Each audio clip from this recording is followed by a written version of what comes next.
What is up, everybody? Welcome to another episode of Limited Resources. This is episode number 737.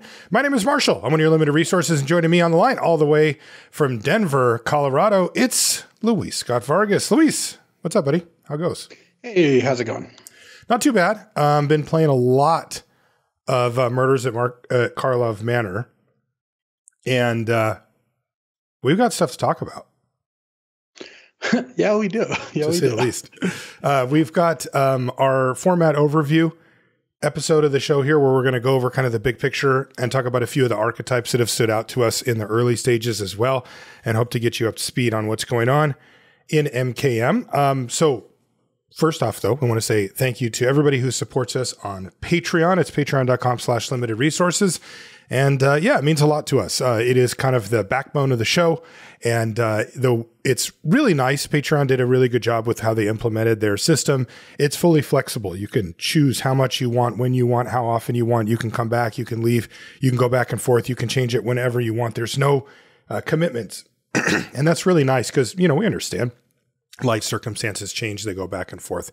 There's different reasons for all that type of stuff. And we've had many people say, hey, you know, life kind of came at me, so I got to leave, but I'll come back. And then they do. And it's just like feels very nice to have it be so open like that. And it's just one of the reasons that we really like Patreon. And again, ours is patreon.com/limited resources.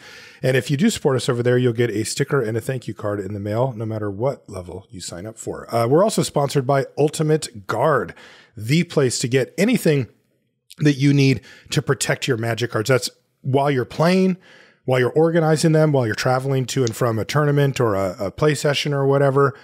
You are going to be covered by Ultimate Guard. They have the best products in the business. I think sleeves, deck boxes, that type of stuff, backpacks. Again, you know, any of the ways that you may need to be covered when you're carrying your precious cargo of, you know, the decks that are, well, they're worth a lot of money in many cases, but also they're just a lot of time and effort put into getting the cards that you want, getting the right versions of the cards you want, getting them all sleeved up and stuff. And losing a deck, even if it isn't a particular monetary hit, is a big time hit, as well as, it just hurts pretty bad. And so, you know, you want to really make sure that you have everything organized, and Ultimate Guard's the place to do it. If you want to pick up something from Ultimate Guard, you can head over to ultimateguard.com, check out all of their great products, and then go to your local game store or favorite online retailer to pick up whatever you may need. Thank you, Ultimate Guard, for your sponsorship of the show. We've got a Patreon question of the week. This one comes from Andrew, who says, Luis, in a recent episode, you were talking about how Cube has changed over time. Do you think there is an optimal cube at any given moment in time, or should it change even if no new cards were released? Also, how do you feel about themed cubes? Well, I think you can come pretty close to an optimal cube, but as always, it really depends on what your goals are. You have to kind of set those, and that will determine it. Because if you know, I actually have two cube lists I maintain. One is they're ultimately going to both be on Cube Cobra, but one is on Cube Cobra. That's the one we play on the online cubes I do. And it has, for example, the initiative cards. It's a vintage cube, doesn't have Time Vault. And these are like some choices I have made because this is the play group that I'm playing with, and this is the things that we like. So can I find an optimal list of that cube? I think I can get pretty close. I've been trying. I mean, Marshall's been watching a lot of the cube, and you know, every time I'm cutting 5 cards, adding 5 cards, it doesn't take long before you realize, okay, this card isn't good. You know, this card isn't powerful enough to cut the mustard, or this card really doesn't lead to that fun of games. It's a kind of miserable experience, or whatever, you know, kind of disqualifications or qualifications. And some cards, it's like you play them once and you're like, oh wow, this is awesome. I definitely have to keep this card in the cube. You know, when we added like all the pitch elementals like Fury, Endurance, Subtlety, it's like, yeah, this is these are like rock solid. Mm-hmm.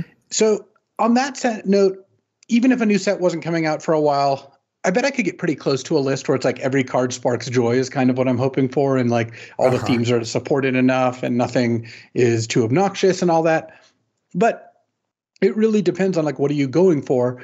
Because some people like a particular gameplay aspect or don't. And like, for example, in my paper cube, I don't have the initiative cards, no Undermountain Adventure, no, you know, no White Plume Adventure for sure. None of those things. No Caves of Chaos Adventure. Just like Noah from the Catacombs, none of the cards that make the initiative, because that cube audience is often made up of Magic players who haven't played in the last couple of years, but are still, deeply invested Magic players. So they can handle the complexity of cube and that's what they like, but they don't really want to learn what the initiative is, because you can't even just read a card in a draft and know what that does. You have to know what the whole dungeon does. And that I just don't think is a good experience. So I am going to keep initiative out of that cube. And that meets the gameplay needs I want. That cube gets updated less frequently because it's paper. It's just more of a pain to do it. But every couple sets, I'll just pull all the list of cards I want. And I'm pretty high confidence in the changes at that point too, because I played with these cards. I know how they play, and I know the ones I like and the ones I don't. So if you get to play test a lot, that just as always, play testing is going to be the best way to figure out what's going on. If you play test a lot, you'll be able to figure out the cards that work or don't work for whatever goals you've set for your cube. Now, as for themed cubes, yeah, I've played some fun ones and I've played some really not fun ones. Themed cubes have a higher % chance of going wrong. Like if the theme isn't fun for you, then you're not going to enjoy a themed cube that is kind of like plastering that theme. If I'm sure people have made storm cubes, and there's some people who are like, storm cube? No, that doesn't sound like an experience I want to play. But I played a mono green cube once. It was fun. I played all common cubes. Those are fun. The themes can be great. Like Grixis cube, I think is a pretty cool and funny theme, or Teamer cube. Like that's all well and good. I will say if your theme leads to one note of gameplay, then it's not going to be as maybe replayable as you have in your mind. So that's the only caution I would have. Yeah. Yeah, I do. I feel like your cube is very much in the absolute like late stage tweaking, right? Like you are very much just like, replacing 5 cards here or there. But, if you would have kept those 5 cards, it would have been totally fine. There was nothing super blank, super broken, super doesn't fit the theme, never ever sees play. Like you're pretty far down the road on your cube already, getting it to what I would call optimal for competitive play, let's call it, right? Because it like you said, the number one thing is you do have to understand like the lens by which these cards are being viewed. In Luis's case is, do they help me win the game? Like that's the lens where, there's a lot of people that play cube for heavy nostalgia reasons, right? They liked these cards when they were in limited, or when they were in constructed, or when they were young, just when, when I was a kid, I had this card or whatever. And, there's cards that get kind of grandfathered in and that don't really ever get taken out of the cube for that reason. And that's totally fine too.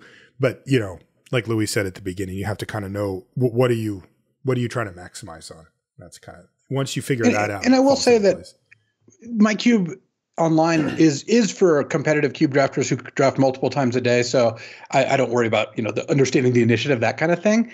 But it's not solely based on what is the most winning, because I don't have Time Vault or White Plume Adventure in there. Both those cards are clearly deserve to be in there. If you were just looking at, are these cards busted? Do they win? True. Those have enough of a negative gameplay experience associated with them that decided it would be more fun to not include them. Though I rarely do cut for power level reasons. Right. Yeah, those are a few exceptions.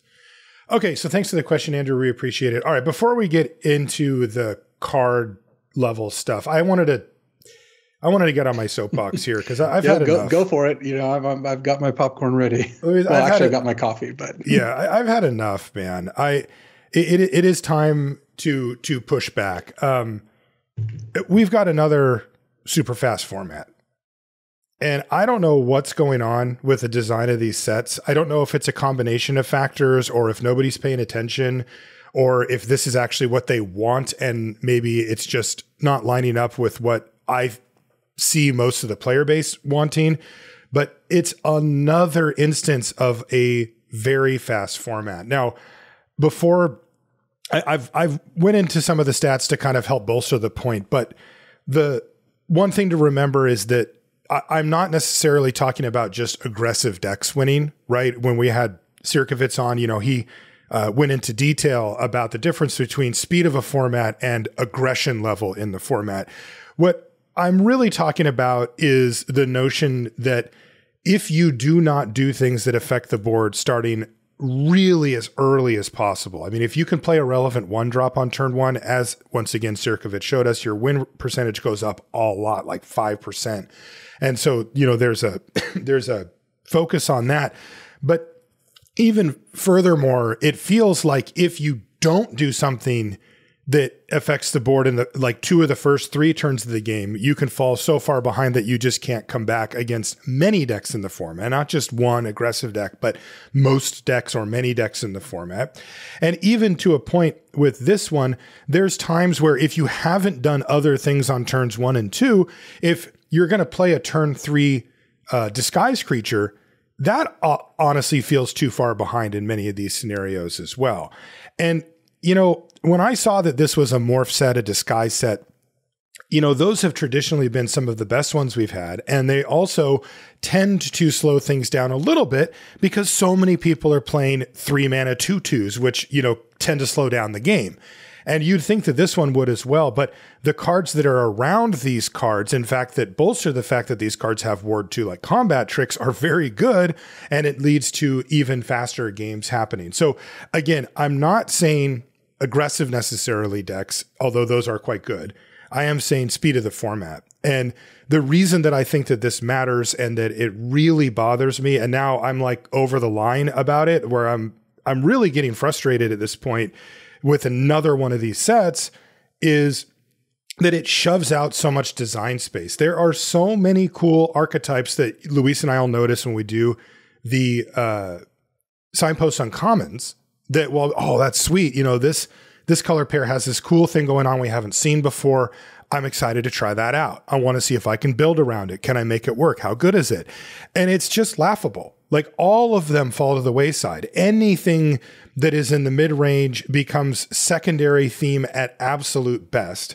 And on the only things that really matter are getting on the board and maintaining your board presence, and everything else is just LOL. Like, don't even think about it, right?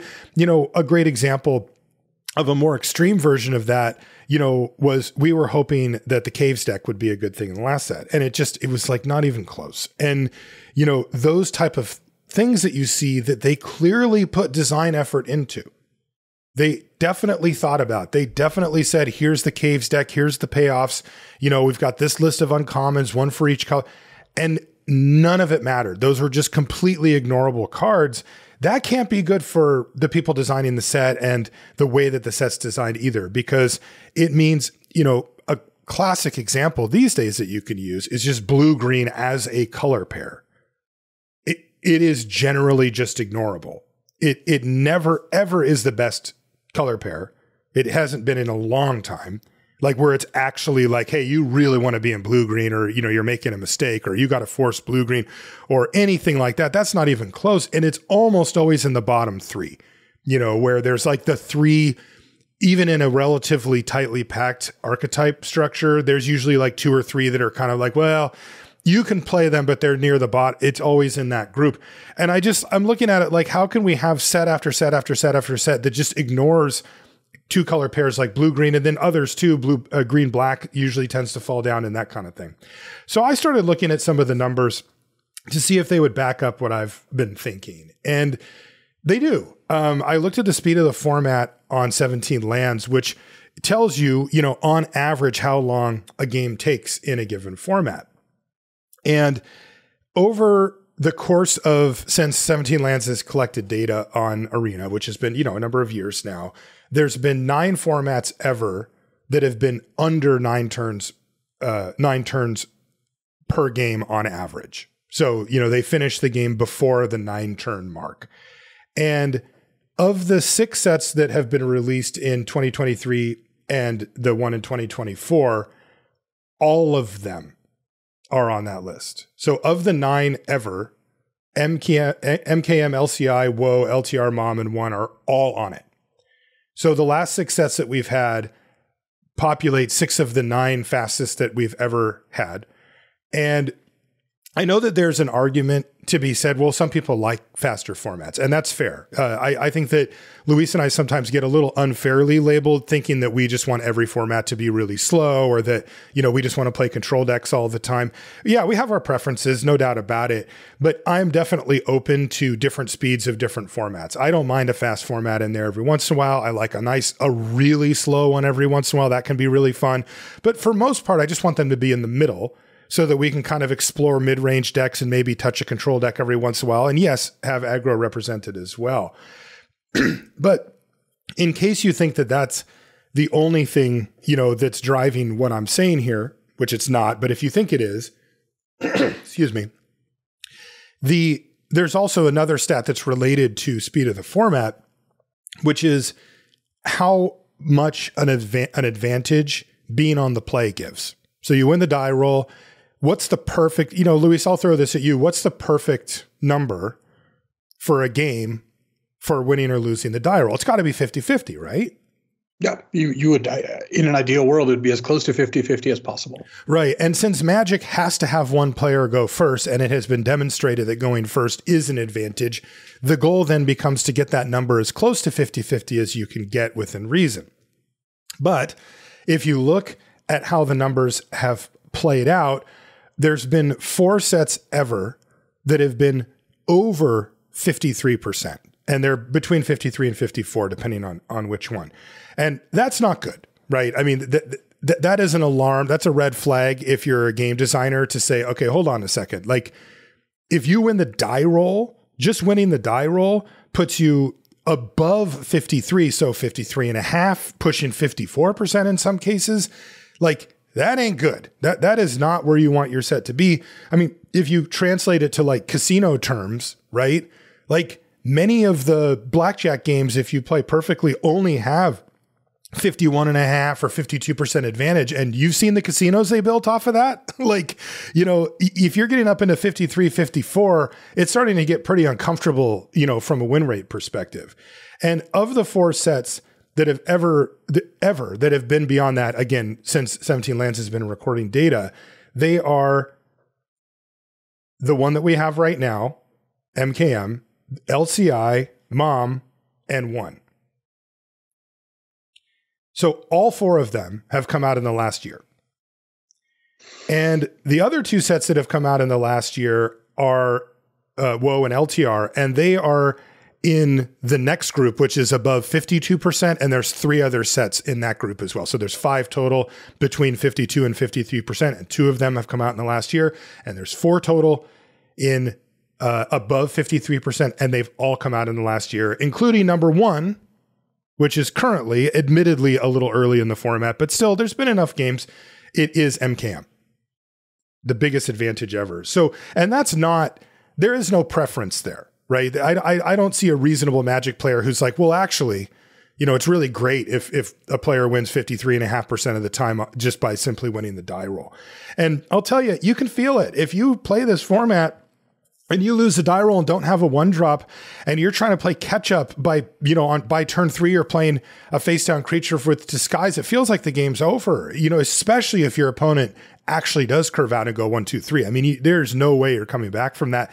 And you can get that feeling from the first turn or 2 of the game, where it's really interesting because, Luis, like a perfect example would be they just did the throwback drafts as well as the Arena Open thing for what's it called? Cons? Yeah.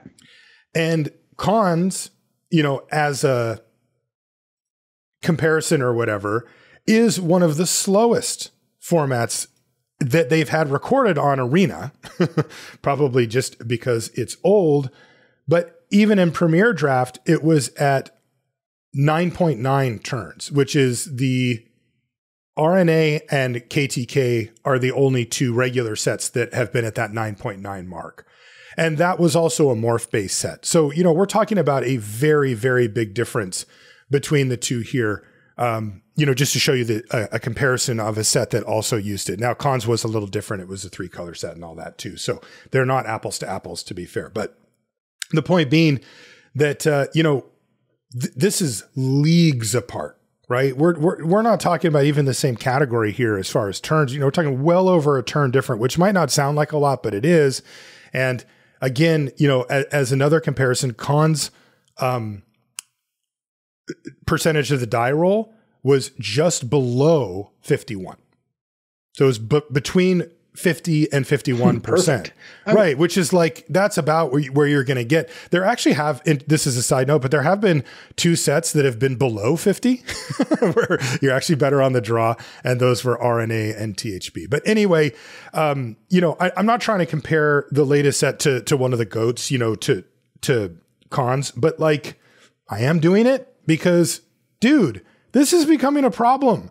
Like, when is this going to get fixed? I keep holding out hope that they're going to realize this and that we're going to see just a normal speed set come out. And then everyone seems to be getting faster and faster. And it feels like nobody's paying attention or they don't care. I don't understand what's going on. Do you have a take on this, Luis? Like, why does this keep happening?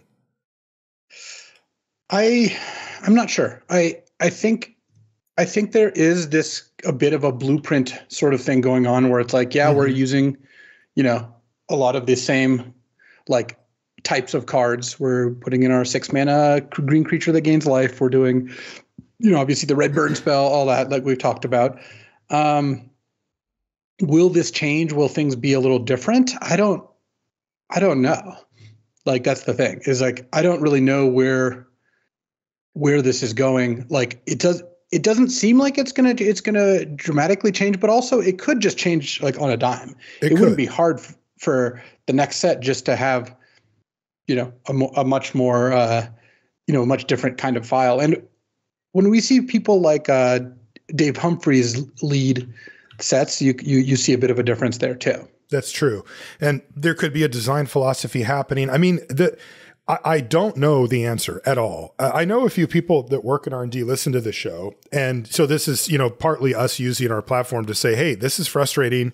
And I'm genuinely concerned at this point. Like, it has now been a year and it's not getting better and we haven't seen any difference. And the sets are starting to feel a lot like one another.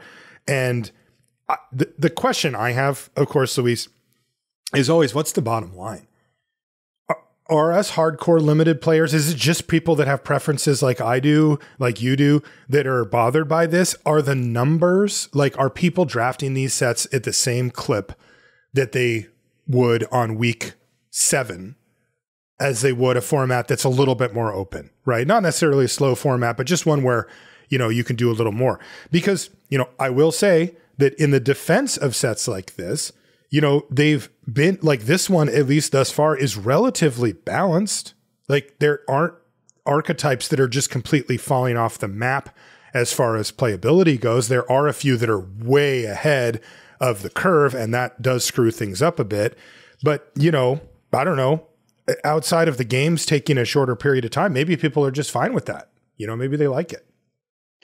Yeah, I mean, clearly some amount of people are in for this experience. I don't know, obviously, the success rates of these formats or not, but I think just straight up from like the perspective of how varied is the gameplay, I feel like that's where they're losing a lot of ground. Where, yeah, I don't know, it's getting to the point where I'm like, you know, the first week of a new set, first week and change, and do I take this 2-drop or do I take this uncommon that has text on it that costs 4 mana? And it's like, well, obviously you take the 2-drop. Like, right. It's not very difficult to figure that out, you know? And I think that too much of that leads to a lot of games where it's like, yeah, I guess you're supposed to try to curve out. That's what these games are about. And you got to really pay attention to your curve. And obviously some of that is good. Like, I think you don't want formats that it's too much the other side, but it feels like it's been hitting the same notes pretty heavily, just like you mentioned. Yeah. I think that, you know, the biggest casualty to me is all the design space that just doesn't get used. You know, the cool themes, the cool ideas that are being put forth. And then you just can't, if you are a competitive player, it's really hard to justify drafting these things when you just get absolutely smashed every time. And what ends up happening psychologically, at least for me, is similar to what you just said, which is that there comes a point, you know, where there's a bunch of cool cards. There's a gold card. There's a 4-drop that looks really interesting that I think has some potential, but it's week 6 of the format. And I'm like, Novice Inspector, right? I just take it. You know, it's just like, I can't bring myself. Let's not even use Novice Inspector, because that is the best common going in. We knew it was going to be the best common, and it's just like a messed up card. But but let's say Inside Source, which is a step behind, and it's just like, that's a better just example. Not close, right? And it's just like I just have to take this kind of not super interesting card, right? And again, I don't mind. I'll draft these decks, but I will say, at least from my experience, the last set or two, I've played them for a good month and a half, like a good run of them, but the first time that Vintage Cube goes up on Magic Online, like I'm over there and I will play it. Like the 2 sets ago that happened and it wasn't up for that long. I played it the entire stretch on the Vintage Cube. And then when it came back, I didn't go back to the other set, and I usually do. So that was weird. And then this time it was different because the Vintage Cube had a really long run, like it was up for a little over a month. And I just played it the whole time. And I was perfectly happy doing that. And I'm like, that's worrying to me because that's not my normal routine. So anyway, I'll step down off of my rant box here, but this is starting to get to the point of, I want to know what the heck's going on here, right? Because this pattern, I don't like it. And I don't think it's good for limited. This is not just a personal thing. I think it's not good for limited in general. That being said, as competitive players, there's also this aspect for us that's like, whatever the format is, my job is to solve it, right? If it's fast, it's fast. Okay, I may think that that's not great for the long-term health of the format or for limited or for my enjoyment of it, but who cares, right? I need to win. I need to get these trophies. I need to figure out what's good. You're playing in a PT. I'm going to be covering the PT. Like, I need to know what people are going to be drafting and that kind of stuff. And that's what we're going to cover here in the format overview, because regardless of what I think about it, the format is what it is, and we need to solve this thing. So let's jump into some of the big picture stuff about the format. What have you noticed in the early stages, Luis? Well, certainly white's the best color, and it's not particularly close. Like, very much so. All the white combinations are fantastic, and they're all pretty similar. Like, blue-white, white-red, white-green are all definitely curve-out decks. Black-white can play a little bit longer of a game, with your Unscrupulous Agents, your Ravenous Rats guy, like and all that. But in general, I would say that just white decks are looking to curve out and get on the board, and then they can still you can still end up in a spot where your white deck can play the long game. That's part of the reason I think blue-white is so good. But it is definitely, we're getting to the point where white decks are the best because they have a lot of the best commons, if not all the best commons, and they're going to get on board quickly, and then they're going to go from there. And like you mentioned, it's not necessarily that they're all aggro, though you pretty much slant that direction. It's just that they get to get on board, play a bunch of stuff, and if you don't meet that, then you'll lose to it. But if you do, it's not like they sacrifice their mid to long game. So I'm a little higher on this format gameplay, I think, than you are. Like, I do think that there is a difference between this and Phyrexia All is One. There is a difference, and that's my least favorite set of the last couple of years. It's also the fastest by a lot. Yeah. Mm-hmm. There's a difference between this and LCI. Like, I thought LCI was fine. I like some things about it. The gameplay here is different as well. And overall, I don't mind some of what's going on with the gameplay, but I do echo your kind of complaints when it comes to why are all the sets like this, like that much I definitely agree is true. So besides white being good, you got to have a good curve. I mean, the disguise creatures are fine, and there's a bunch that I'll put in my deck, but honestly, like they don't, like, playing a disguise creature on 3 and planning to flip it is not really in my plans. Like, I'll put these cards in my deck, like a Bubble Smuggler, for example. I'll put it in my deck because it's a medium 2-drop, a mediocre 2-drop that you can play in the games where you don't have one, and it's a guard you can unmorph later to have good effect. But the disguise deck is mostly not that effective. I've had some red-green decks that have enough of the Tin Street 4/4 that can kind of get that going, but the Tin Street Gossip. But most of the time, like, you put some disguise creatures in your deck, but it's not like a battle of 3 disguised creatures versus 3 other disguised creatures, because you got to be doing stuff before then. You can't just be hoping that that's good enough. For sure.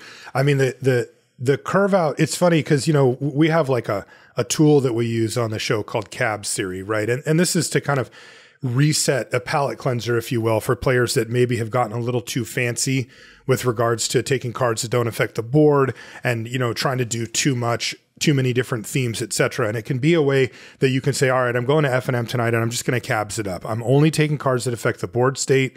I'm only going to take creatures, combat tricks, removal spells with an emphasis on creatures. And I'm just going to play this out and see how it goes. And, that was never meant to be like an actual draft strategy that you just take in every single time. And like, that's how you do it. There's always room for some number of cards that augment that game plan. But somehow I feel that if you just stuck to those guns in this format, you would be better off than almost any other strategy. Like if you just adopted that as actually, not like a thought experiment or a palate cleanser draft, but just as like your baseline strategy, you'd probably do better than anything else. And kind of as a result here, removal tends to be pretty lackluster. Like you do want some of the cheap removal, shock or galvanize are fine. Makeshift bindings, just a really high rate card. Mm-hmm. But murder is not a card. First of all, black is pretty bad, and murder is just not that good. Whenever I don't think I've really had my opponent cast murder and thought like, wow, that was good. It just kind of hasn't been. No, it's serviceable. It just is a spell you can cast and it does the thing, but you almost never feel like you're getting ahead while doing it. And then you really do want combat tricks in your deck. That's part of like the reward for curving out, and especially being on the play or being ahead, that they have to make the blocks. And there's a lot of like combat tricks that leave behind value. Airtight Alibi. You've got +3/+3 and trample to like get a bunch of damage in. +3/+0 first strike, get a clue, and +2. There's just a +2/+2. Also +2/+2 and get a clue. Like there's just a lot of ways to get value from different combat tricks where your opponent's going to make a block, and then at the end of the block, you're just going to get a massive swing. So yeah, definitely something to keep in mind. It also comes up a lot because of disguise creatures, right? Yeah, and then disguise creatures also can conceal combat tricks by having the disguise part as clearly part of like what you might be doing. So combat tricks are good. Collect evidence is actually pretty good. Like I haven't really run into too big of an issue with actually collecting evidence. Mm-hmm. That has mostly been the case. Like you can just do it. And there are some pretty good payoffs for it. So I do like the decks that can kind of utilize some of those good cards. Detective type matters a lot. Like detectives are all over the set and there's a lot of payoffs for them. And, there are some decks that can utilize good expensive cards. Like Doppelgang is a card I'm pretty high on, just because you cast it for 5 if you have to keep your head above water, or you cast it for 8 and you win the game. Mm-hmm. And it's not too difficult to end up in a spot where, you can kind of prolong the game until that Chorus to Kill is another like good kind of expensive card, the 5 mana control magic, where you can actually draft decks that utilize these cards. It's just not, the easiest thing in the world. And I wouldn't draft that like a traditional control deck that has a bunch of removal spells in it. So, yeah, I mean, to your point, like a lot of what's going on here is these decks are fast. These decks are, trying to curve out, and if you don't do those things, you're going to get a little punished for it. Yeah, the only kind of slower long game decks that I've had success with have emphasized defensive speed. So I'm playing a lot of 2 mana creatures that I feel can trade off. The 2 mana 3/2, that type of thing, and I'm willing to just throw them at blocks and trade them for combat tricks or creatures or whatever I can get out of them. And then that gives me something to collect evidence.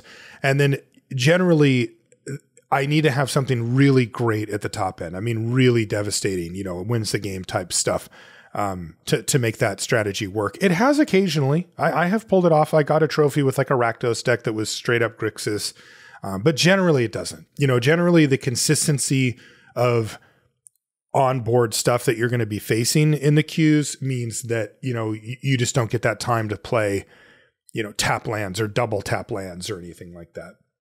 Do you want to do a couple of crack-a-packs before we talk about our couple of archetypes we wanted to touch on? All right, let's do our first crack-a-pack. And our first card out, it looks like it's a foil. It's a Fairy Snoop. That's the 1 blue, black, 1/4 flyer with disguise for 1 blue, blue, 1 black, black, or 1 blue, black. And when it's turned face up, you look at the top 2 cards of your library, put one in your hand and the other in your graveyard. I mean, it's certainly a playable card. It's just you don't usually have time to do too much of this sort of thing. Exactly. I've favored the disguise cards that flip up for 2 mana.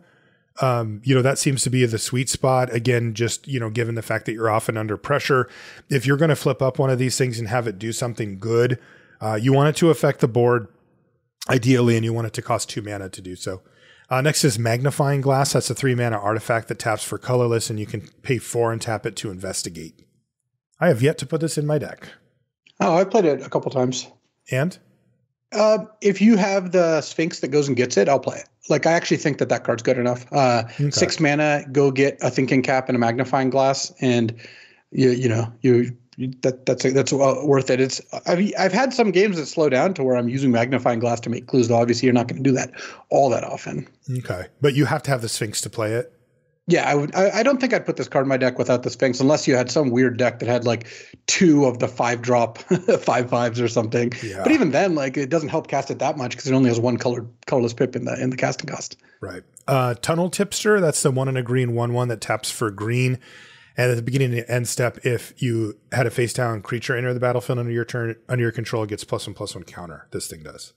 Oh, Tunnel Tipster is fantastic. It's good. One of the best commons because it's a 2-drop that helps accelerate you and is relevantly like a 3/3 or 4/4 sometimes in the late game. So I'd be pretty happy starting with Tunnel Tipster. Yeah, I like it too. I like the fact that you can play a 4-drop on turn 3 that actually is bigger than the things that are attacking you, and maybe even enough to eat a combat trick plus the thing. Next is Seasoned Consultant. This is the 1 and a white 1/3, and whenever you attack with 3 or more creatures, it gets +1/+0 until end of turn. That's totally a fine card. It's not an exciting one, but it's a playable one. It's to me, it's what you said, that there's a emphasis on starting the game, at the latest on turn 2.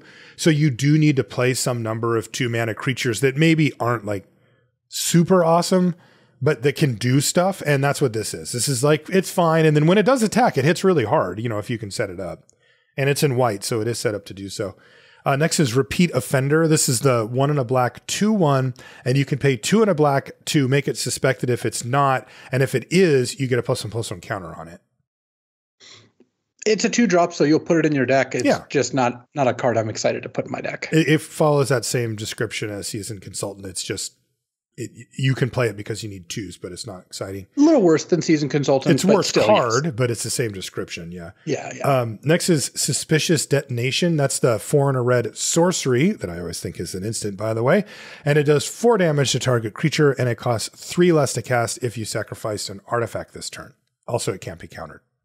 Yeah, I'm not super thrilled about this card. Like, no, it is a playable card, but it is not one that I'm excited about putting in my deck. You do want some ways to kill like a 3/3 flyer or a 4/4 that has an ability. Like, you can't generally have literal 0 removal, but this isn't a card I'm that stoked about. It's pretty good in blue-red because you often will have a clue lying around, but it's not the sort of card which I'm going to take early. Certainly wouldn't take it over Tunnel Tipster. Yeah, I mean, I think I play Suspicious Detonation in my red deck somewhere between a third and a half of the time. Like, maybe every other deck has one in it. It's not necessarily an auto-include. Next is Behind the Mask. This is the blue instant, and it makes a artifact or creature a 4/3, but if you collect evidence 6, it makes it a 1/1 instead.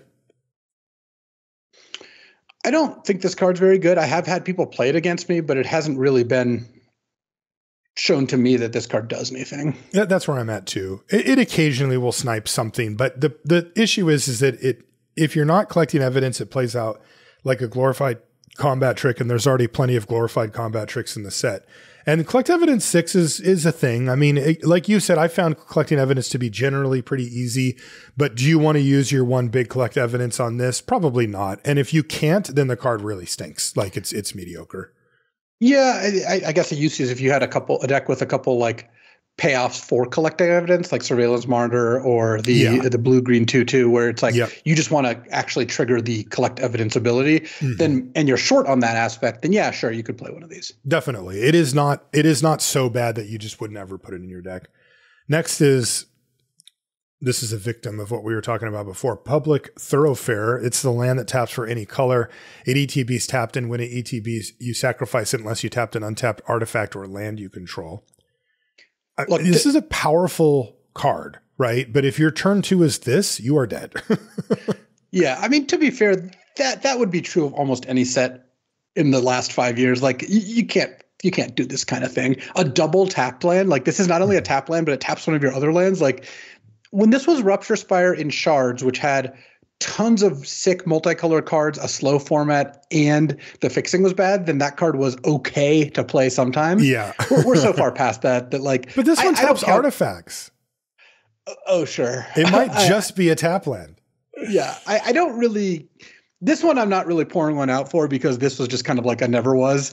Like, I don't think this is going to be something that you can really realistically try to do. I'm piling that on. That being said, it would be cool if this sort of thing was good. It just, this ain't it.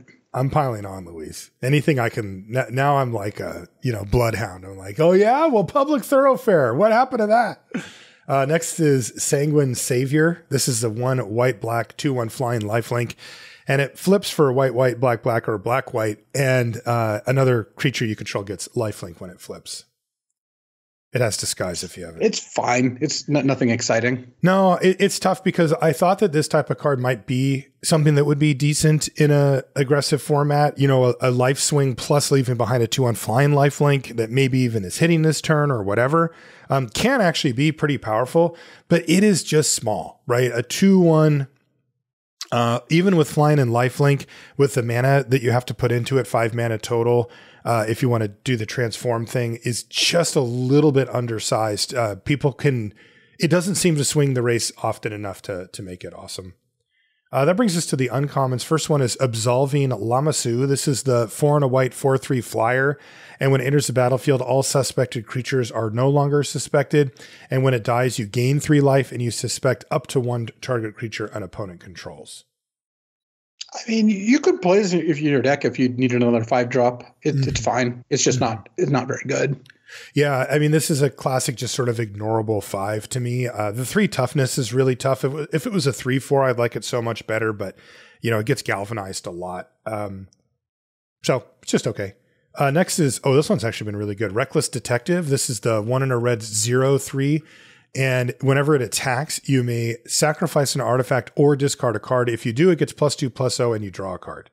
Oh, I love this card. I would take this over Tunnel Tipster just because you can just cast this. It improves your draw and is like a really good beater. It definitely presses you to be aggressive because that's where you get the 2/3 aspect instead of just the 0/3. So definitely keep this one at the top of the list here. Me too. And, it also is another card that benefits from all the combat tricks, right? Like people do want to block Reckless Detective because they see you just generating this value. You can sacrifice a clue to it and not have to pay the 2 is kind of, you get a discount on that. And if your hand is floody or doesn't have what you need at the moment, you can just start pitching cards to it. Really strong. Definitely would take it out of this spec so far. Next is Soul Search. This is the black-white sorcery. Target opponent reveals their hand. You choose a non-land card from it and exile it. And if the mana value was 1 or less, you get a 1/1 flyer. Yeah, token. I would put this card in my deck if I was playing black-white. I wouldn't take it over Tunnel Tipster or the Reckless Detective. But if you're already in black-white, perfectly playable card. Yeah, this is like the type of card you can pick up like 5th or 6th pick and you're like, hey, I'm in these colors. And then our rare is Yaris, Roar of the Old Gods. This is the 2 red green 4/4. It's a legend. And it says other creatures you control have haste. And whenever 1 or more face down creatures you control deal combat damage to a player, you draw a card. And whenever a face down creature you control dies, return it to the battlefield face down under its owner's control. If it's a permanent card, then turn it face up. Yeah. I don't think that the format really lends itself super well. Yeah, I mean, 4 mana 4/4 is okay, for a 4 mana 4/4. It is really frustrating to play against. I've had this card in my deck before, where if you don't have an answer to this and you're getting attacked by a 2/2, face down 2/2, what do you do? Totally. Like you just don't really have a choice. You have to. Trading is really bad. Yeah. So this I think does help. There's a rule that Martin Juza many years ago was like, if you're ever considering two cards, just take the cheaper one. Mm-hmm. It's a good rule to live by. Like in limited, you will probably not do wrong by that. This is one of the times when I would actually break the rule here. And what would you take?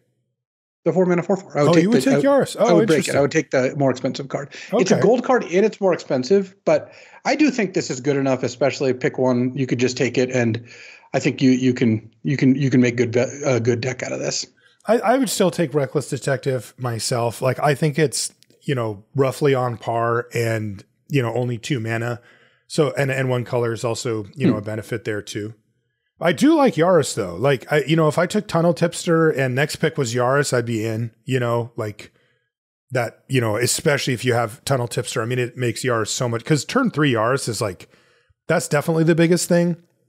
And like Suspicious Detonation isn't likely to be able to kill it yet, and it doesn't die to anything except for murder at common. So yeah, I would do that. But for pack one, pick one here, I would take the Detective, I think. Let's do another crack a pack, Luis. These are so much fun. Another foil. Our first card out is actually a foil uncommon. It's Forum Familiar. That's the white 1/1 with disguise for 1 and a white. And when it's turned face up, another target permanent you control, return another target permanent you control to its owner's hand and put up a +1/+1 counter on the familiar. Yeah, I mean, this is a fine card. It's nothing too exciting. I wouldn't like take this early or anything like that. Yeah, same. I'll skip this next one because it's another uncommon. This must just be because of the way the packs break down now. But our first common is Suspicious Detonation, which we just talked about. The next one is Innocent Bystander. This is the 1 and a red 2/1, and if it's dealt 3 or more damage, you investigate. It's a playable 2-drop, but not one I'm gonna prioritize either. Yeah, it fits that similar. We've had a bunch of these in these packs where it's like you can put this in your deck if you need 2s. Next is Cold Case Cracker. This is 3 and a blue for a 3/3 flying, and when it dies, you get an investigate. You get to investigate, and it's a detective. Yeah, I mean, I like this card. I do too. I like it a fair amount. I mean, I guess I'd be okay taking it. I hope not to first pick this card. Agreed, but I do like it. I've been playing this pretty often, and it is really annoying. Like this is definitely the type of card that if you're ahead, extends that lead, and if you're behind, you can feel okay just blocking something and eating a trick or trading or whatever, because you're going to get that card back anyway. Next is Airtight Alibi. That's the 2 and a green aura with flash and enchants a creature. And when it enters the battlefield, you untap the enchanted creature and it gains hexproof until end of turn. And if it's suspected, it is no longer suspected, and it gets +2/+2 and can't become suspected. Yeah. I mean, this is one of the combat tricks I was talking about that punishes your opponent pretty badly for blocking, where if you're behind and you block and they go Airtight Alibi, it's like you have the same problem, except now it's +2/+2 bigger. Right. And can even block this turn. It's like untapped. So I don't think it's a card I'd take here, but just this is like one of the cards that rewards you for being on the play and having a good draw. Definitely. And again, the disguise creatures help too. If you're putting this on a ward creature, it can eliminate a lot of the removal that could kill it. This is a reason why we're not as high on murder this time around, right? If it's turn 4 or whatever, and you're like attack, and your opponent has 3 black mana up, you can run out your Airtight Alibi, and they have to have uncommon or better to kill it. Next is Macabre Reconstruction. This is the 3 and a black sorcery, and the spell costs 2 less to cast if a creature card was put into your graveyard from anywhere this turn, and return up to 2 target creature cards from your graveyard to your hand. I do like having one of these in the black decks, but not so badly. I'd want to take it super early. It can be nice though. This pack kind of stinks so far, huh? Yeah, not great. Next is your favorite, Magnifying Glass, but at least thus far no Sphinx, so we'll skip it. All right, here's a card that we're actually taking so far. It's Inside Source, 2 and a white for a 1/1, and when it ETBs, you get a 2/2 detective, and token, and you can pay 3 mana and tap this thing to give a detective +2/+0 on vigilance at sorcery speed. Good card. Yeah, I mean, Inside Source is great. Puts 2 things on the board. It has a really relevant ability. Like I've definitely found myself, using this card later in the game. Mm-hmm. Like you're like, all right, start using Inside Source on my flyer, or make my 3-bit inspector or novice inspector. Sorry, attack a 3/2 and attack you. So I think it's a pretty decent one. I do too, and and it works really well with what is it called? Get out or stand up or whatever, the inspired charge. Yeah, on the job. On the job. That that thing has just been. This is the best I've ever seen that effect. This is a good version of it because it's actually a version that leaves you a card behind as well. But +2/+1 to all your stuff at instant speed. It's been almost face up, and you still can't do anything about it. And cards like Inside Source are a lot of the reason why. Just putting out multiple creatures for one card. Uncommons. We actually have Soul Search again. And then we've got It Doesn't Add Up, which is 3 black, instant return target creature card from your graveyard to the battlefield. And then they kind of save the worst for last. You suspect it. Yeah, I haven't really been impressed by this. Like there's some stuff you can do here, beat with like, self-milling or discarding or what have you, but it's not really going to work that well, I don't think. No, and it doesn't fit the format super well because the curves have been pushed down by the speed of it. People are definitely focusing on the 1, 2, and 3 drop slot a lot. So it's a little bit tough to imagine that you want to pay 5 mana to get your creature back and have it be unable to block, which might matter. Maybe it's better because it has menace, but so often you're getting back something that costs less than the 5, where of course, the way to really get ahead with these type of cards is to discard some 7 drop and then get it back. But again, if you're in that mode, you probably want to block, and this doesn't let you do it.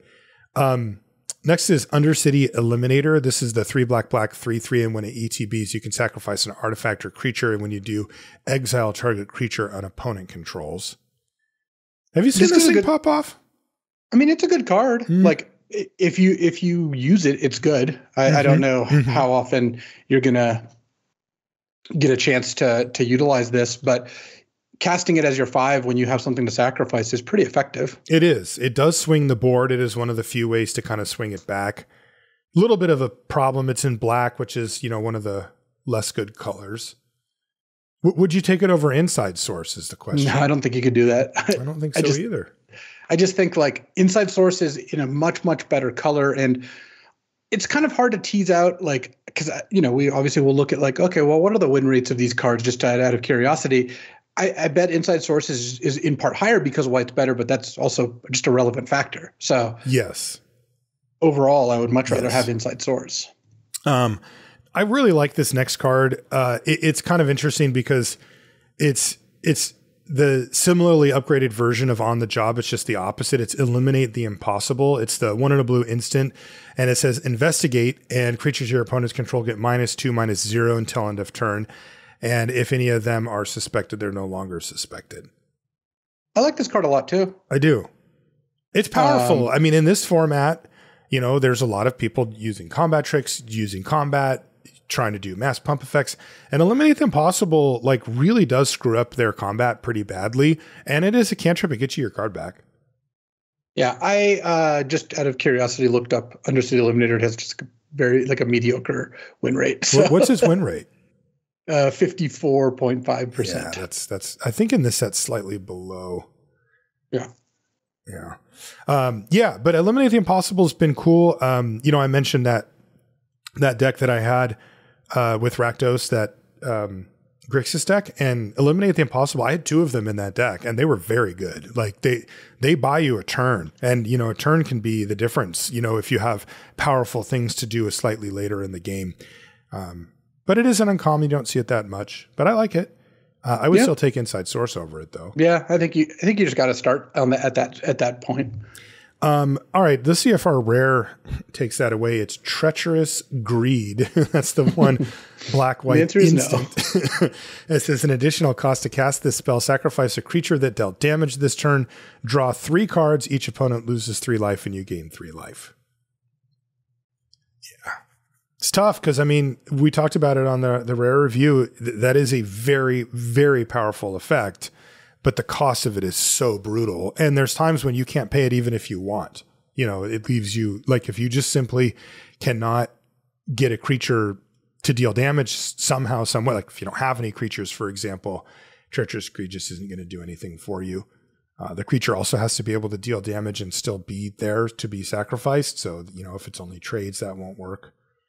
So no, I would take Inside Source out of this pack. Yeah, I think that's going to be the conclusion a lot of times that you draft here. Mm-hmm. Now, you were talking about white earlier, Luis, about how it's the best color, and it is by a lot. It's a definite step up above everything else. Yeah. And interestingly, that does mean that you can pair it with any other color, and it actually does pretty well. Like the white commons are that good that they can just kind of pull up any color. But I know that one deck that you've been drafting a fair bit has been Blue-White Detectives. Yeah, I mean, this deck's pretty on rails. You're a curve out deck that tends to use cards that say detective on them. Mm-hmm. And it's the way that this format is, you don't have to try to draft detectives to make this deck work. If you are blue and white and you have creatures in your deck, they're just mostly going to be detectives. So I'm not saying don't look at type lines, but don't worry about like, oh man, my detective count's not high enough. I haven't really run into that so much. The good cards in these colors just are detectives anyway. Yeah. And it's got all the great commons, right? Like Thraben Inspector, Makeshift Binding, Market Are you going to disrespect the Novice Inspector? Yeah. And it's his grandma or whatever. Inside Source, like, you know, it's a great on-the-job deck. It gets Projector Inspector, like Reasonable Doubt, out cold from blue, so it gets stuff there too. But it also has a ton of strong uncommons. And if you're in blue-white, Private Eye's amazing, right? All your creatures get +1/+1, and then you also get to make something unblockable whenever you crack a clue, which is a pretty nice little bonus. And overall, you know, this deck I think is very, very good. And you are basically looking to have a good curve and to play your detectives and to pressure your opponent. But the thing about this deck that's so sweet is that you don't lose the long games either. Let's say they stop your rush of detectives. Well, you know, you get a little bit further in and all of a sudden it's like, well, this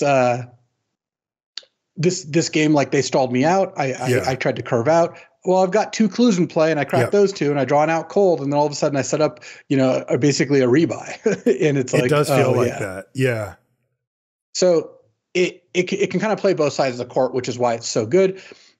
I've actually liked Thinking Cap in it. That's the 1 mana equipment that you can equip on a detective for 1 mana, and it's +1/+2. Like, you end up with a lot of extra creatures in play thanks to, you know, the Inside Source and the Novice Inspector and Museum Guard, even, like, all this stuff.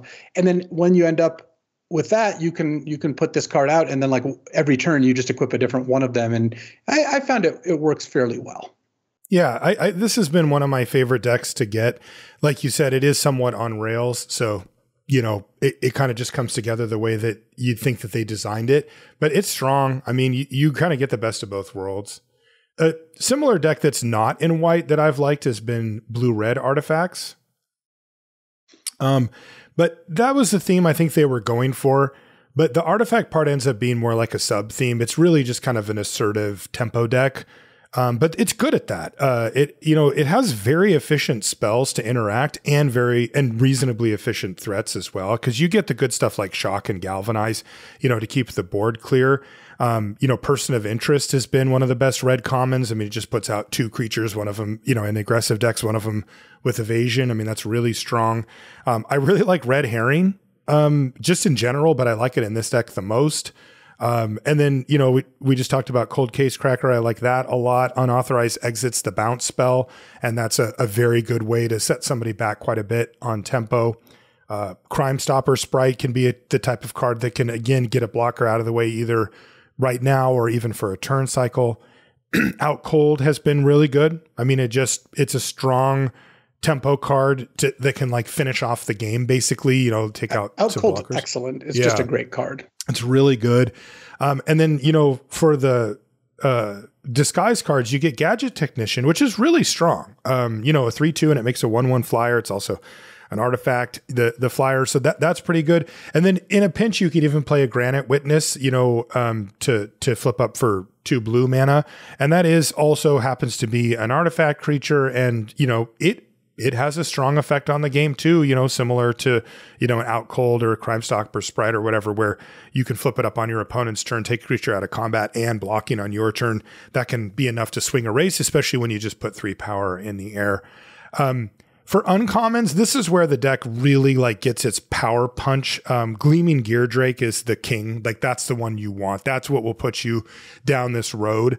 That thing is awesome. I mean, it comes with its own clue to get the shenanigans rolling. And if they don't have an answer for it, a card just on its face, right? 2 mana, 1/1 and get a clue would be I'm stoked. Totally. And then it also the clue grows it. And then anything that you start doing after that, it gets out of hand. And it is a type of card that if it sticks around on the battlefield, especially starting on turn 2, you're in really, really good shape and they have to answer it pretty quick. Detective Satchel has been pretty good too. It is a little bit slower than the other options. It's the 2 blue red and it comes in with 2 clues, and you can tap it to make a 1/1 flying Thopter, but you have to have sacrificed an artifact that turn to activate it. So the joke, of course, is that you play it and you start sacrificing the clues and then making Thopters, but there's other ways. One combo that I've had multiple times that's been strong has been Harried Dronesmith, which is the 3 and a red 2/3 that makes a 1/1 flying Thopter with haste, and then you sacrifice it at the end step. You can, even if you can't attack with the thing, although it's of course better if you can just not attack with it and just go to your end step, sacrifice it, and then that triggers the Detective Satchel every single turn. So it just becomes a factory. Just every turn you make a 1/1 flying Thopter. And even in a relatively fast format, that adds up really quick. And that's a good way to get ahead and close out a game.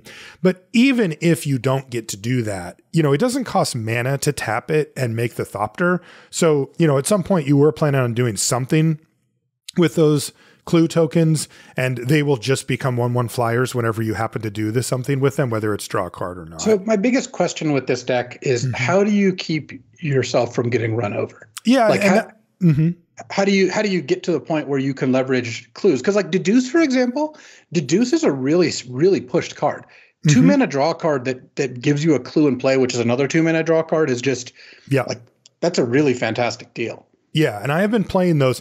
So there's two ways to look at this deck, I think. So one of them is you're often ahead, right? You're playing Red Herring, you're playing something face down on 3, or, one of the good blue or red 3s, you mentioned Projector Inspector, that goes just fine in this deck, for example.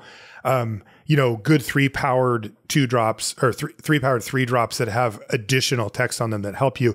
And now you get to be the one to be shock that, attack you for 5, galvanize your next thing, or unauthorized exit it to set you back, or set up an Out Cold and then it hit you for 6. And it's oh, wow, I'm down to 5 now. And these 2 creatures are out of commission. And that happens pretty frequently because, again, cards like Gleaming Gear Drake, they're already adding to your damage. They're not slowing that down very much. Cards like Detective Satchel do. So that one is one that I'd want to have a Harried Dronesmith or something with it probably. But the truth is I'd throw it in the deck either way. And look, if that happens to be the thing you do on turn 4, yeah, you'd prefer it to be some, beefy red 4-drop that actually gets in for damage. But this card does give you an additional angle, and it still ultimately pushes towards getting damage through, that it's worth it in my mind. You also, of course, get, almost a bomb in Maverick Thopterist off of the list. I wouldn't even say almost. I think just basically a bomb. Yeah.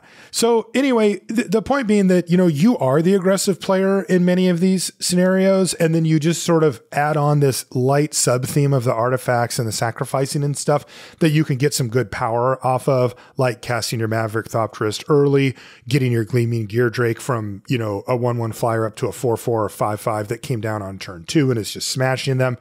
And you usually, the game rarely goes long. These tempo plays out of these decks are really strong. I mentioned Shock and Galvanize. Those are just really good spells that kind of everybody wants that can cast them. But Unauthorized Exit is a very efficient way to set your opponent back. And if you have things like flyers, like 1/1 flyers, like Crime Stopper Sprite plus what's it called? A Cold Case Cracker or something, you got 5 power in the air. If you have a Cold Case Cracker plus a Thopter, that's 4 power in the air. unauthorized exit hit you for 4. They have to replay their thing. Your turn, hit them for 4 again, and you have an out cold in your hand. You're just like, play anything, go for it, right? It's hard for them to race. It forces them to kill your threats, mainly because a lot of them have flying, rather than rely on you being forced to block and then being able to leverage combat tricks, right? Because you're kind of playing a different game. So yeah, and then and you can also play stuff like what is he called, the 2-mana 3/2 that can attack if you sack a clue. Yeah, Jaded Analyst. Yeah, Jaded Analyst, right? Like that's another card that you can do to kind of slow it down as you're playing. What would look more like a traditional Flyers style deck where you've got kind of speed bumps, but that thing can just, you crack a clue, it smashes for 3 and it has vigilance. Like it still blocks and it's getting in for a nice chunk of damage for a 2-drop. These things can all fit in because, the thing that this deck has that other decks don't is that you almost always will have clue tokens. Like the deck just spits them out regularly. So yeah, I found clues to be pretty easy to stack up in general. Agreed. So yeah, I like this deck a lot. I think that this has become the sweet spot, which are themes that don't demand that you make picks that you wouldn't normally make in the format to make them work very often, right? Because that's the line that frustrates me, is that I feel handcuffed, that I almost would feel silly to make picks that do that. Where decks like this blue-red can tread that line where I'm still playing the style of deck that I'd like to in the format, an assertive deck that is looking to get you dead pretty quick and that has tools that work within that framework. But I get these bonuses, right? With a really well-placed uncommon or two, and all of a sudden I can take advantage of those where, say a green-red deck or a red-white deck, they're relying very much just on raw power level from each of their cards. And this one can actually leverage a little bit of synergy. It's just, you can't go crazy, right? You just can't go down the road, where all you're trying to do is make clues and sacrifice them, like you will get ran over. Yeah.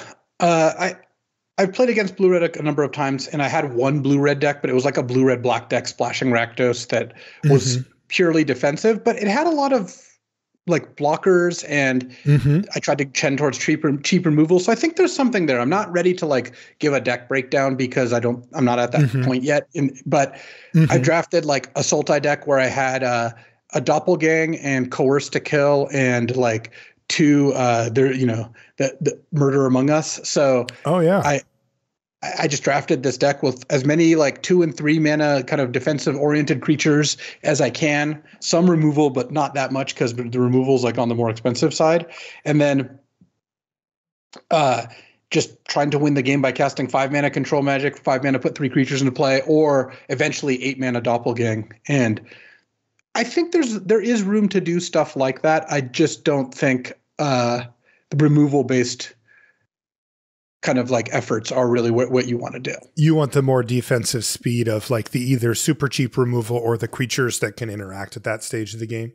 Yeah. So like I would rather play a Jaded Analyst on 2 and try to block their creature than try to play a 2 mana removal spell, though Reasonable Doubt has been fine. Which one's Reasonable Doubt? That's the counter a spell unless they pay 2. Like that card's totally fine. And there's like a little mini combo that the blue decks can have, which is Clues plus Reasonable Doubt, where you get to leave mana up for Reasonable Doubt. If they don't play something, you crack a clue or you cast a Deduce, even better. Yep. And you can end up kind of not only concealing what you have, because they might think, oh, he's got a Deduce, or he's going to, if you go turn on Novice Inspector, turn 2 land, attack for 1, go, like they're going to think you're just planning on cracking the clue, and then you just get to counter their spell. And then you kind of try to close out the game with something a little bit bigger, but you still can't fall behind, I guess, is the main thing. You can't make a deck full of murders. You're just gonna lose very badly if you do. Yeah. So I mean, I think a good bellwether for that is because the decks that I've tried to draft that are slow have been the exact same framework that you just described. But you would rather have 2 mana 3/2 and Extract a Confession, right, rather than like a good disguise card and a murder. Like everything needs to be pushed down, because Extract a Confession has been awesome. I mean, I like that better than murder in the format. Yeah, no, it is very good. Yeah, it's just what you need to be doing, especially if, they do end up sticking, maybe you shock their first thing and then they play a disguised creature. Like Extracted Confession feels really good there, and it scales enough with the game, as you said. The collecting evidence, has been. You go through cards in this format. I mean, if you're too aggressive decks, then they're trading. There's combat tricks. There's all that type of stuff filling up the yard. And if you're a slower deck, you're playing cards that are designed to trade off for their resources on the board, therefore make it to the graveyard. So, Extracted Confession does play well in the late game too. Yeah, I like Extract. Also, collecting evidence, like I mentioned, is easy enough that like I've messed around with various like Sultai type decks that use collected evidence cards as like a roadblock. I'm not to the point where I'm like, I'm going to, try to turbo Flotsam and Jetsam and other like, hybrid cards. Oh, I tried that. I don't find the payoffs are quite there. But Surveillance Monitor, the 4-mana 3/3 that when you collect evidence makes a 1/1 and then lets you do it right away. Like that card is almost always 3/3 plus a 1/1 when you cast it. And every now and then it picks up a second one. And it's just not that hard to construct a deck that can use that card. Yeah. And I think that there is something there. So it's not all curve out detective decks down the line, but there is a lot of that for sure. Man, I did try a Turbo Jetsam deck. I had 3 of them. And it was so funny because I did it. Like I was like in a reasonable board state. I'm all right, Jetsam you, like, let's get some bombs going or whatever. And then I'm just like, every deck I was playing against like topped out at 3 or 4 mana total. And I'm getting, common 3 drops off of my 6. Yeah, you're like, all right, a person of interest. Yes, nice. Exactly. we got a 2/2 blocker out of the deal, baby. And it's like you start to realize the flaw in the logic. That you're not hitting Rakdos off of your opponent when nobody's playing 6 drops or whatever. But all right, well let's call it a show there, Luis. We'll keep an eye on the format. Again, rant aside, we know the mission, right? And our mission is to solve the format however it may sit. And, regardless of the fact that some of these have been, in my mind, too fast and too short and that this needs to be addressed, they all still give me a stretch of time where they're interesting problems to solve regardless. Cause I just like, that part of Magic and that part of drafting. And, that's my job, for the next month or two is to try to figure out how best to win in this format. And then of course I'll talk about it with you and with our listeners on the show here as well. Yeah, I'm not as bearish on the format as you are, but I will co-sign that it would be nice if there was more variation here and every token making common being among the best commons, every 2-drop being more important than every non 2-drop. Like I don't need to have that experience every time. Okay, well, you've had it for over a year now, so at some point you'll get as mad as I am about it. I don't know when, but this is our world currently, so we'll have to figure out how to solve it. We want to thank everybody who sponsors us on Patreon. It's patreon.com/limited resources. We also want to thank Ultimate Guard for their sponsorship of the show. Make sure you check out all their great products at your local game store or your favorite online retailer. If you want to find us on social media, I'm Marshall_LR and Luis is LSV. You could find all things related to the podcast over at lrcast.com, including Luis's stream, all the episodes of the show we've ever done, etc. at lrcast.com once again. All right, that's going to do it for this one. We'll see you next week. All right, I wanted to give a quick update because I added MKM cards to the cube, and I want to give a little report on them. What made the cut? So first of all, there's 8 of the 10 Surveil lands in there, and that was just because blue, green, and red, green had an extra land each already in, so I decided to kind of balance it. And those have played well. I like them. Did those replace things, or how did that? I didn't cut lands. No, the cube has slightly more lands. I trimmed up other places, and I might end up changing back the land count. But if you want another cycle of duels, these are pretty good ones. They haven't been bad. Just being able to fetch them, and then of course getting your Surveil plus both your colors is nice. As for actual cards, well, Cryptic Coat has been awesome. Definitely gonna just stay in the cube basically forever. Oh, that's cool. It's a 3-mana 3/2 unblockable with Ward 2, which is kind of nice. But also it puts an artifact into play for decks that care about that. And if you have a lot of mana, you can go ahead and just bounce it and recast it. And like you can get you can get some good value from that. And have people flipped up the cards? I haven't seen anyone flip up a card yet, but it's pretty nice what you can do with this card. Like overall, I'm pretty happy with how this card works. So I would recommend it. I think it has what it takes to compete in the Vintage Cube. Forensic Gadgeteer is still in the firm. Maybe this is the 3-mana 2/3. When you cast an artifact, you make a clue, and your artifacts cost 1 less to activate. What I kind of like about this, besides being kind of like a Sai, it actually replaced Sai, where it's a dork that puts artifacts into play when you cast spells. The second text means that Basalt Monolith goes infinite with this. So it's like another way to add. And Monolith already works with Kinnan and Zerda, but adding a third I actually think is cool. So this one I think is going to stay because of that. Without that line of text, I would rather just have Sai, because I think getting a 1/1 flyer is a lot better than getting a random clue, because you're not going to have time to really activate all these things. Steamcore Scholar, I think I like this one. 3-mana 2/2 Flying Vigilance. When ETBs draw 2 cards, unless you discard an instant, sorcery, or a creature with flying. So it's kind of like in a spell-based deck, it's a pretty good value card as just like a 3-mana 2/2 flying that you can draw 2, discard 1. And in a Reanimator deck, it's a way to put creatures into your graveyard. So it's kind of neat card. 2/2 Flying Vigilance is just not a irrelevant body. Like this card can actually do some dueling. Fugitive Codebreaker has been kind of a bust. This is the 2-mana 2/1 Prowess Haste with Disguise that is cheaper to flip off it and Bedlam Revelers you. I think it's okay, but I doubt this one's going to stay for the long term. Yeah. Axebane Fairhawks is totally fine. It's 2 green for a 4/4 Death Touch Haste, and its ward is Collect Evidence 4, but it's like the third 4-mana 4/4 Haste green creature. So I'm like, it's next in a long line of.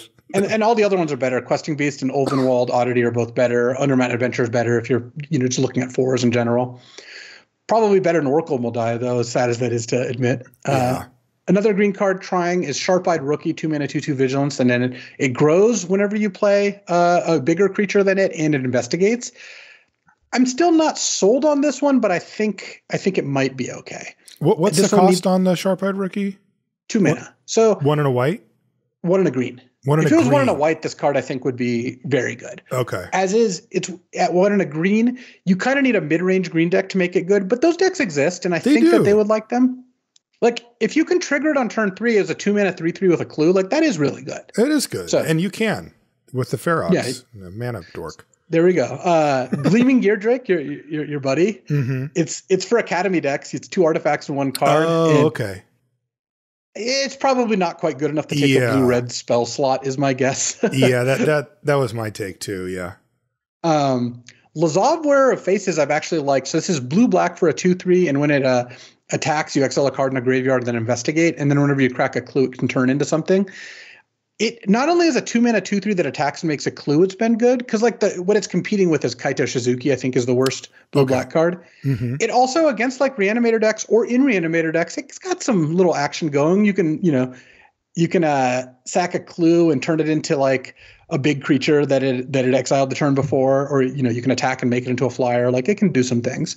Yeah, and that exiling a card every time is pretty relevant, right? I mean, most decks in Vintage Cube use the graveyard on some level. Yeah, so it's got a little bit of disruption there too.